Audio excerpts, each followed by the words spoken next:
So good evening, and thank you so much for joining us tonight for Prioritizing Health Over Tobacco Industry Profits. For decades, the tobacco and vaping industries have strategically and successfully targeted Black, Latinx, and LGBTQ plus communities with their addictive products. Of these unjust tactics, the racial targeting of the Black community with menthol cigarettes has had the most negative impact. Fast forward to 2015 and then current day, and the tobacco and vaping industry came out with electronic cigarettes to addict a new generation on nicotine with similar marketing tactics. Tonight, we're joined by Ashley Hall, MS, Program Manager of the Northeast Tobacco Free Community Partnership, to explore the history of injustice within the tobacco and vaping industries and the action steps Massachusetts has taken to prioritize community health over tobacco and vaping industry profits. The Northeast Tobacco Free Community Partnership prioritizes racial justice and community health over tobacco and vaping industry profits by working with local partners to fight the industry's historic and unjust targeting of specific populations. So Ashley is a health education and literacy certified, and she received her Master's of Science in Health and Wellness Management from Merrimack College, where she's also an adjunct professor in the School of Health Sciences. And before I turn the floor over to Ashley, I also did want to thank Maria Ruggiero, who is I'm going to get this wrong, but the substance prevention coordinator for Tewksbury and several of the other surrounding communities. And she's one of the leaders of the Frontline Initiative, which is the Police Mental Health Collaborative. So let's all please thank Maria, and let's give a big virtual round of applause to Ashley for joining us here tonight. And Ashley, the floor is yours. You can take it away. Thanks so much. Thank you so much, Robert. Thanks for having me, and thank you everyone for being here. So as Robert said, I am the program manager of the Northeast Tobacco Free Community Partnership, which is housed here at Greater Lawrence Family Health Center and funded by the Massachusetts Department of Public Health. So we receive all of our funding for this program within DPH from a public health standpoint. We in no way receive funding from the tobacco and vaping industries. We're coming from a public health perspective here tonight.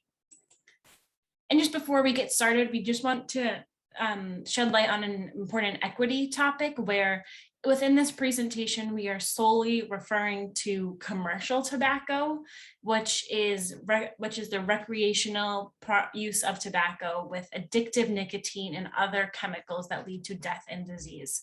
We are not referring to traditional tobacco, which has been used in sacred ways by American Indians for centuries for ceremonial and medicinal purposes. So it's just important to know the difference between the two and make sure we're using the correct terminology when we're doing this work.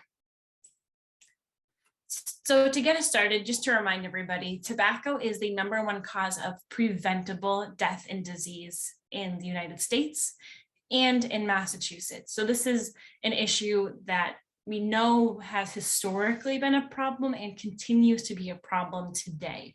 It causes about 1 in 5 deaths annually, or about 1,300 deaths every single day for something that can be completely prevented. The risks of using tobacco is both for users and for non-users. We know that people who smoke, of course, have a risk to themselves, but secondhand smoke, which is the smoke from a burning tobacco product that's been exhaled that has been inhaled by somebody else, also leads to other diseases like heart disease, cancer, stroke, etc., and is especially dangerous to children. But we know that smoking-related diseases kills more people than homicides, car accidents, HIV/AIDS, and other substance use combined. Those 4 categories alone lead to really high mortality. So to put those all combined really starts to put a perspective to you for how much of a risk smoking can cause.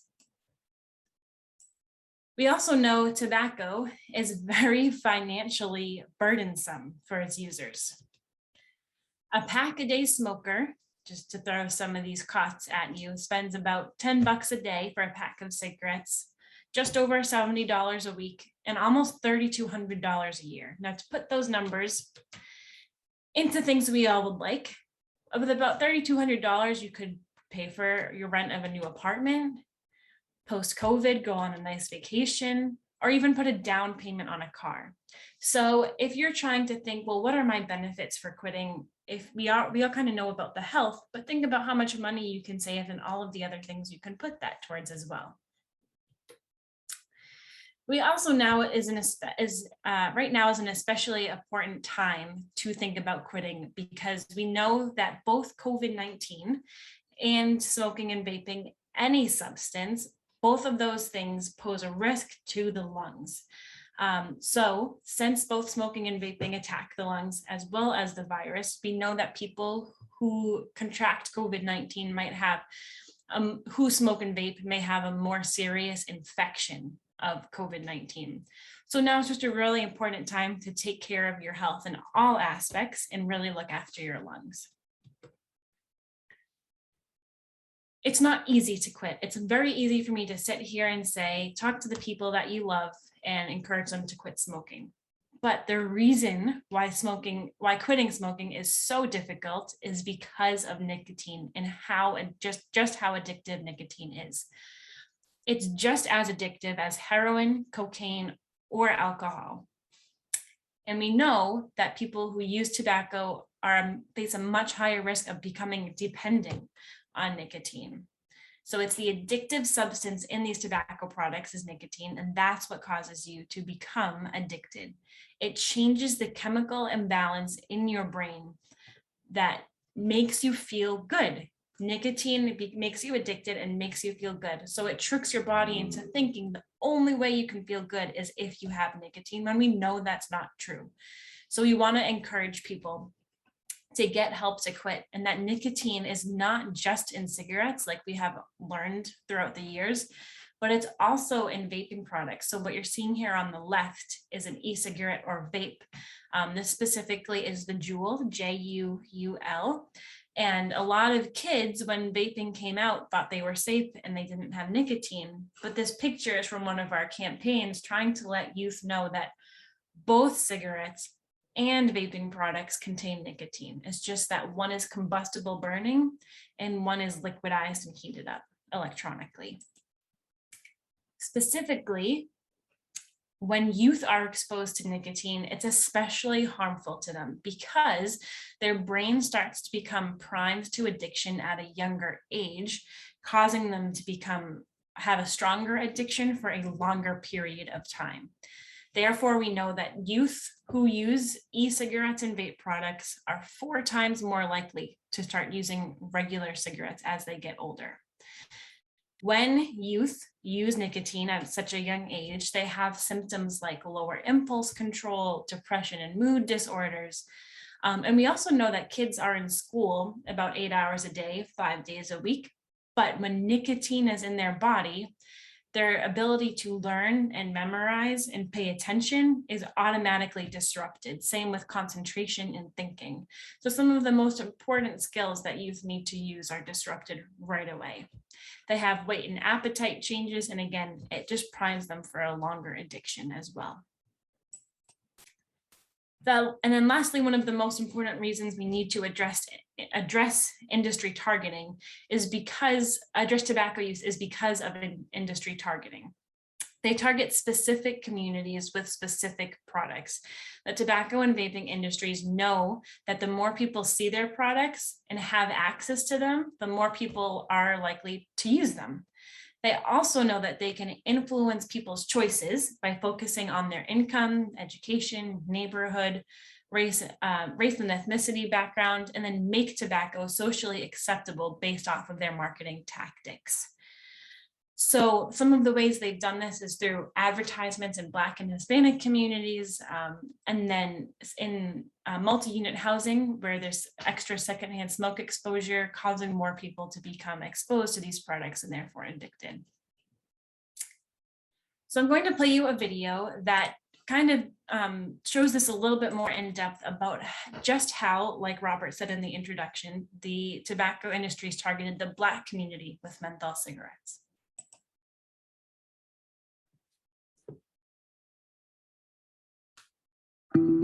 3 years ago, I accepted an internship with Truth Initiative. At the time, I thought I knew everything I needed to know about tobacco, but what I knew was just the beginning. One of the greatest marketing coups that took place in the 20th century is transforming menthol cigarette to a black cigarette. During my time with Truth Initiative, I read dozens of research articles and stacks of internal documents directly from tobacco industry files. The tobacco industry strategically and successfully infiltrated my community. And while it's true that they targeted many groups, the targeting of the Black community has been uniquely damaging. So it was good to see Black people in the ads and to see that there were Black models and that people saw that and they were very much attracted to that. It was sort of a double-edged sword. They do target everybody, but when they target us, we die disproportionately from it. We know the facts. We have the scientific knowledge that tells us that we die in larger numbers. Tobacco-related diseases are still the #1 cause of death in the African American community. 47,000 African Americans a year die as a result of tobacco-related diseases. Somewhere in the neighborhood of 90% of all African American civil, religious, political, social organizations take money from the tobacco industry. Behind the scenes, there were negotiations between the leaders of these organizations and tobacco companies. Because there's money tied to it. And money makes things happen. Because of who we are, our lives are constantly at threat. Black Lives Matter, hands up, don't shoot. I can't breathe. I think we're all answering the same question. What is the worth of a Black body in the United States of America?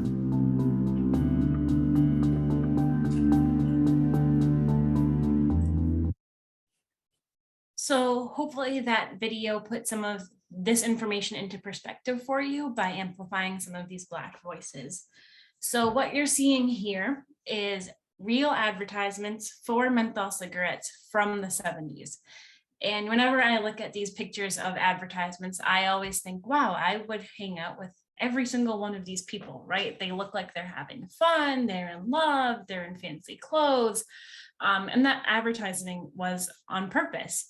They wanted to show people have representation in advertisements, except, which is great to have this representation, but instead of marketing and advertising a gym membership or a grocery store or food, they are advertising the thing that's killing them disproportionately. So RJ Reynolds, tobacco giant here in the US, was interviewed and asked why he doesn't use his own products. And this was his response, that he reserves the right to smoke for the young, the poor, the Black, and the stupid. So those are his words, not mine. But just there's, like you heard in the video, so many documents proving that the industry did this on purpose to addict a whole population. Looking at the numbers, we do know that even still today, these effects hold true, that of all Black adult menthol smokers ages 12 and up, about 9 out of 10 of them smoke menthol tobacco. So that targeting of that product was on purpose. Specifically, we know that menthol tobacco is easier to start and harder to quit, which is why people who started using it during all of that advertising and aggressive marketing back in the 70s are still trying to use it, are still using it today, trying to quit, but having a harder time quitting because it's more addictive. You also heard in the video that there was some marketing specifically to the LGBTQ community as well. So here's some pictures of those advertisements and products. So you can see it on the left here, an older advertisement marketed to the LGBTQ community. In the middle is a little bit of a more recent advertisement in the past couple of years of a new tobacco product called snus, which is kind of dissolves right into the mouth. And they used the language of pride and did the tins in the rainbow order. And then this is the Juul product here on the left, one of the more popular e-cigarettes and vapes, and the rainbow as well. So then and now, if you're not familiar with what menthol is, maybe this is the disadvantage of presenting on Zoom. Usually I would ask you to raise your hand if you have ever used Icy Hot, or maybe you've chewed on mint gum or had a wintergreen mint, and all of those things, all of a sudden you get a really cool, refreshing feeling over your body, right? The reason is because of the menthol. So menthol is not just in cigarettes and is found in many other products as well. Many products which are minty or cooling. That is exactly what menthol is it's a chemical agent that gives you that cooling effect. So when you take something as cool as menthol and put it into something burning like a cigarette, that's when the throat gets coated in menthol. It becomes numb and it feels good. So you can inhale more smoke, which is why it is easier to start and harder to quit. That's also why you see all of these products kind of have that greenish blue cooling feeling, because that's how minty menthol refreshing products are advertised. So it started in cigarettes. Then we saw menthol go into chewing tobacco. Then we saw it go into this new product, snus, I just mentioned, which is similar to chewing tobacco, but it's in a pouch, and that whole pouch dissolves right into the mouth. Then we saw it go liquid form. We see it in vaping products like Juul, disposable vapes like Puff, and all sorts of other menthol vaping products as well. So over time, we are still using flavor, just the product has changed. So just to quickly recap what vaping is that vaping and e-cigarettes are the same thing. Cigarettes contain many of the same chemicals and toxins as regular cigarettes. It's just become in electronic form. Vaping is inhaling and exhaling an aerosol produced by the vaping product. So you might hear many kids or even adults refer to vaping as it's just water, but that's actually not true. That's a misconception the vaping industries wanted everybody to believe so that everyone thought it was okay to use. It's not water. There's many other toxins and pollutants in these products, such as cancer-causing chemicals. And since many of these products are made of metals, we actually find that when they're heated up to be vaped, people are inhaling those metals. So things like nickel, tin, and lead have been found in the aerosol. Again, nicotine is in these products. It's a lot of you think it's just cigarettes, but it's in vaping products as well. So other things like formaldehyde, acetone, very harsh chemicals for your body. So you heard me mention that the vaping industry led kids to believe that this was just water, it's no big deal, and it's perfectly healthy to use. That's one tactic and one myth that was spread that addicted a whole new generation, but the main tactics they used were sweet, cheap, and easy to get. Sweet meaning flavors. If you ask youth, most of them overwhelmingly say that the reason they vape is for the flavors. There's over 8,000 flavors of vaping products, desserts, breakfast, lunch, salty, sweet, you name it. So they say they like them because of the flavors. So the industry did that on purpose. Something like banana smoothie or minty bubblegum, that appeals directly to youth. And you can see that these vaping flavors are bright and colorful and kind of look like candy. So that was on purpose.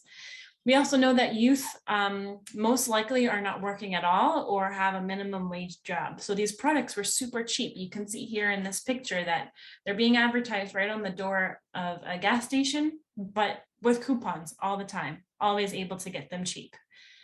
And easy to get, so you can get them in your gas station, your grocery store, up until a couple of years ago, even pharmacies, online. So all of these tactics, flavors, low priced, lots of advertisements is what the industry used for vaping products. Now you might be thinking at this point, this sounds a little bit familiar, and it's because you're exactly right. These are the exact same tactics that were used to addict the Black communities with menthol, the flavor, the advertisements, and the low prices. And if I haven't convinced you yet, here's an ad for menthol cigarettes back in the day. Here's an ad for vaping products today. The dress, the pose, everything is almost exactly the same. Here's an ad for menthol cigarettes back then, an ad for vaping products now. So you have probably heard of Juul. They're in the news a lot, not always for good things. And one of the reasons Juul got in trouble is because when they came out with their products, they said, oh, this is to help some of the people in the older population quit cigarettes. We want them to switch. But if you look at this advertisement, this is not representation for grandma and grandpa who are trying to quit cigarettes. I don't know of many elderly people who dress and look like this. A lot of their advertisements had social media influencers, young celebrities. Their commercials showed people at parties. So what they were saying and what they were doing did not line up. And this is exactly proving that.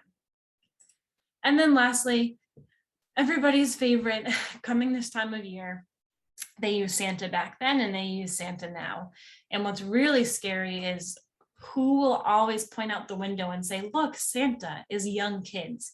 And when they ask what's Santa doing, what's mom or dad or grandma or auntie supposed to say when they say, well, why is Santa in that picture? Because he's using tobacco products. And that's the message they're trying to get across, that if Santa does it, you can too, which we know is not the kind of messaging we want to give people. So there's always new and emerging products. This is one of my slides that I always have trouble keeping updated. They always have new products that become more sleek, more concealable, and more modern as time goes on.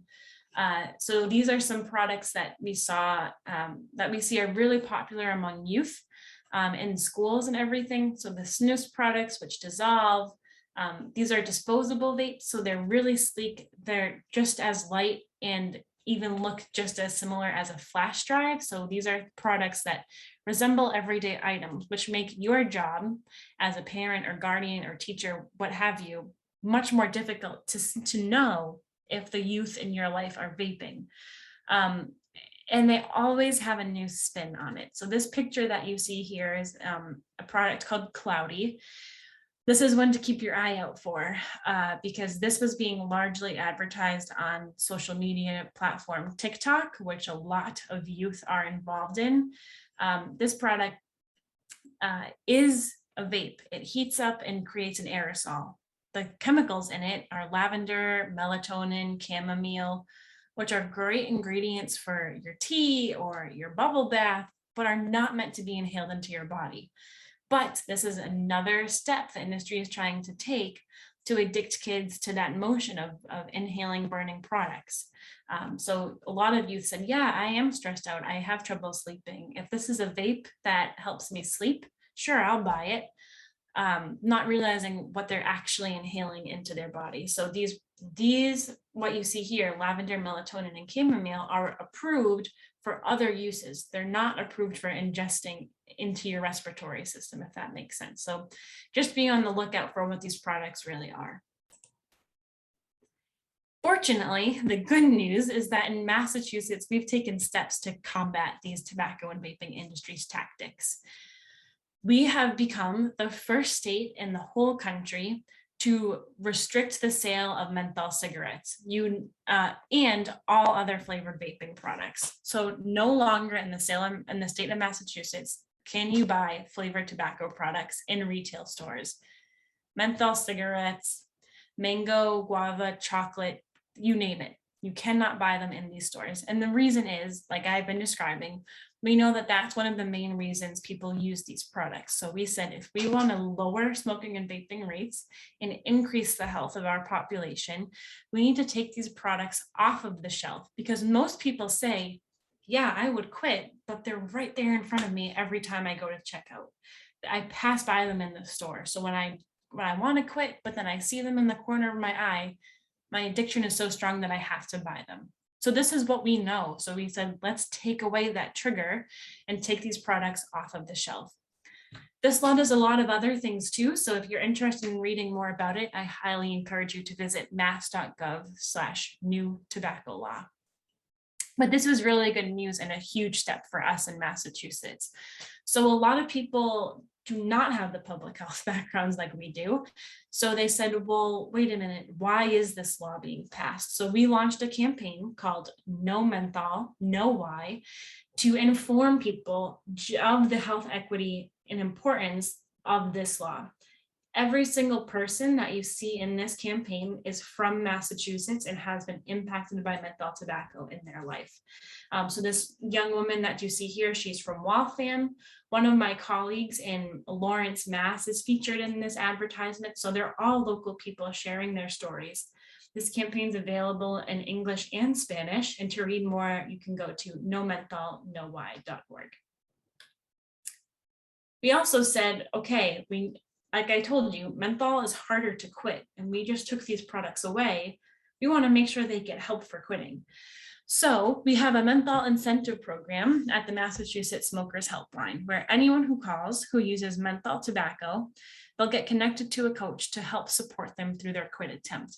After their first coaching call, they'll get $10, after the second, $15, and after the third, $25. So a little bit of an incentive to keep coming back, because the total amounts continue to increase up to, and then you'll get a total of $50.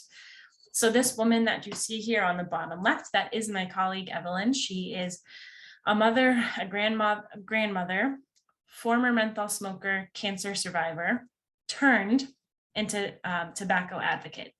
So she works in substance use prevention in the city and is phenomenal, and turned her story into triumph with overcoming her addiction and helping other people quit. So this is a great program for you to take advantage of if you use menthol tobacco, or if you know somebody who does, who's trying to quit. They can get $50 for it, so you can let them know about that. What other things can you do to help people quit? One of the best things you can do if you have youth in your life is just talk to them, which I know can be easier than done, because you can't always control what your children do when they're not with you. But talking to your children about it lets them know that you're concerned about their health. One thing you can do is just be patient and ready to listen. It's really easy to sit there and say, don't do this, don't do that. But we want to avoid criticism and encourage an open dialogue. It's also important to know there's no perfect time to talk. I was giving this presentation a couple months back, and mom raised her hand and she said, yeah, I really wanted to talk to my kid about this, because I was hearing so much about it on the news and I was scared about them getting involved. So I had the talk with them when we were on a 5-hour road trip up north. And I said, excellent, because the kid couldn't leave and it forced them to have that conversation. Now that may or may not work for you. What works for you and your children totally depends. But there is going to be no perfect time. You just have to make the time to talk.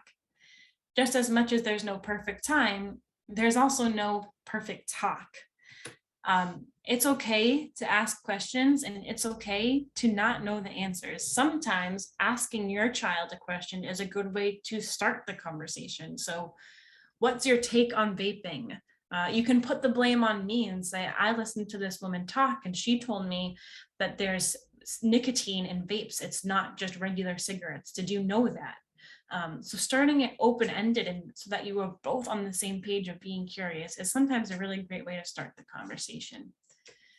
Make sure to continue to be honest about what you do and don't know. And if you both don't know something, take it as a learning opportunity. So these are just some really good tips to get that conversation started. If you find out that your youth is vaping, the good news is that there is help out there. The first thing you can always and should always do is encourage your child to talk to their physician about it, their pediatrician, because every child's addiction is different, and whether they need medication or not is going to depend. So medically speaking, one of the best things you can do is have them have a conversation with their pediatrician. Something that's free and right in your back pocket is that in Massachusetts, we have 2 free quitting programs designed for youth who are trying to quit vaping. The first one is called This Is Quitting. This is powered by the Truth Initiative. It's only over text, and they're automated texts that the youth get to their phone. And we know that a lot of youth have their phone always on them. So all that this person has to do is text the keyword vape free mass to this phone number, 88709, and they automatically get enrolled into the program, and they get continuous texts of supporting them through their quit attempts. They can even text keywords like crave, mass info, slip, to get specific coaching back about what they're going through. We also know that some youth say, yeah, I always have my phone on me, but I don't really read my texts. And if I want to get help, I need to talk to a live person. The good news is that we have help for that too. My Life, My Quit is similar, a free and confidential program designed to help youth quit vaping, but they also have verbal support over the phone. So they can text to enroll or call. Either way, they get connected to a live coaching specialist on the other line. So those programs are specific to Massachusetts. To get nationwide info, they can visit team.smokefree.gov. And again, always talk to a trusted adult, especially their doctor, to get more information about coaching them through their quit attempt. As much as youth have been affected by vaping, we also know that adults need help quitting tobacco products too. So tobacco and e-cigarette users, so whether you use any type of tobacco, can use 1-800-QUIT-NOW. This is the Massachusetts Smokers Helpline. And anyone who calls will get connected to a coach to get help to quit. And they'll get up to 8 weeks of nicotine replacement therapy. So that's things like the patch, the gum, the lozenge, all of those medications that help people quit completely for free. So you only have to be 12 years or older to call and use these support services, but you have to be 18 or over to get the medication. But you can call or you can enroll online. If you're like, you know what, I'm not ready to pick up the phone and talk to somebody today, or you're trying to help somebody quit and they want to use the website to click around first, it's there. So they can use this website, really user-friendly. And there's information on here about smoking and vaping with COVID-19, and it's available in both English and Spanish. Super user-friendly to say, you know what, I'm ready to enroll. They can do all of that initial intake stuff of name, phone number, date of birth online, or they can just learn more about it before they decide if they want to enroll. So they can do that on their smartphone, on the computer, whatever is easiest for them. Similarly to the youth programs, the Massachusetts Smokers Helpline has additional support available through texting and email. So if someone needs a little bit of extra push and motivation and reminders, they get texts and emails to their phone while they are enrolled in the coaching program. So even though they can't be on the phone talking to somebody for help 24/7, they can get texts and emails to them with reminders throughout the day about cravings, specific information about their tobacco type. If they are getting medication delivered to them, they can get information about when that's going to be there, motivational messages. So just another way of getting that reinforcement that they're not alone throughout their quit attempt. We've also got special programs for priority populations to help them quit smoking. We have a perinatal program for women who are pregnant. If someone's trying to quit and they have a behavioral health condition, we know that it's a little bit harder to quit. So we have special coaches at the Quit Line designed to help people quit who have behavioral health conditions. There's an American Indian commercial tobacco program, and in that program, all of the coaches identify as American Indian, so it's more culturally appropriate. So we have our youth programs that I described, but the Massachusetts Smokers Helpline also has their own youth program as well as a young adult program to fill that gap of, okay, we have the youth, we have the adults. What about people who are kind of in that college phase? Because we know there can be a lot of stressors and triggers in college in ages 18 to 24 as well, and the Menthol program I described.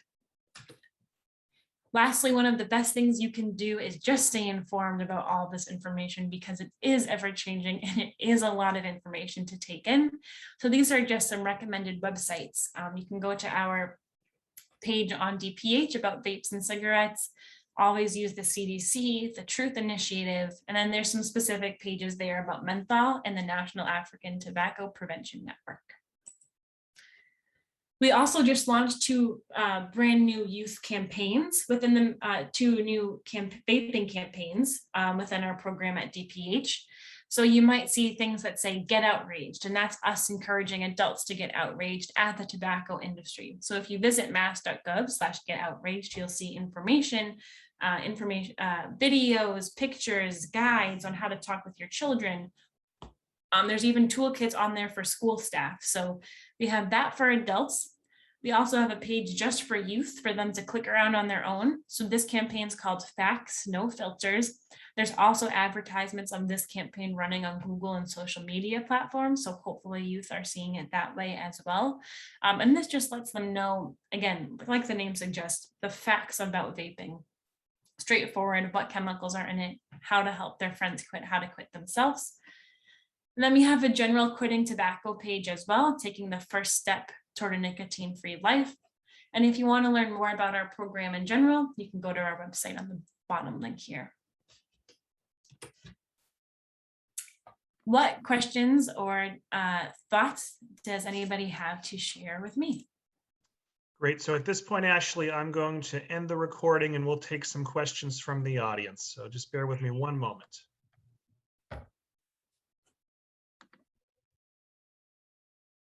I'm a little slow here, bear with me.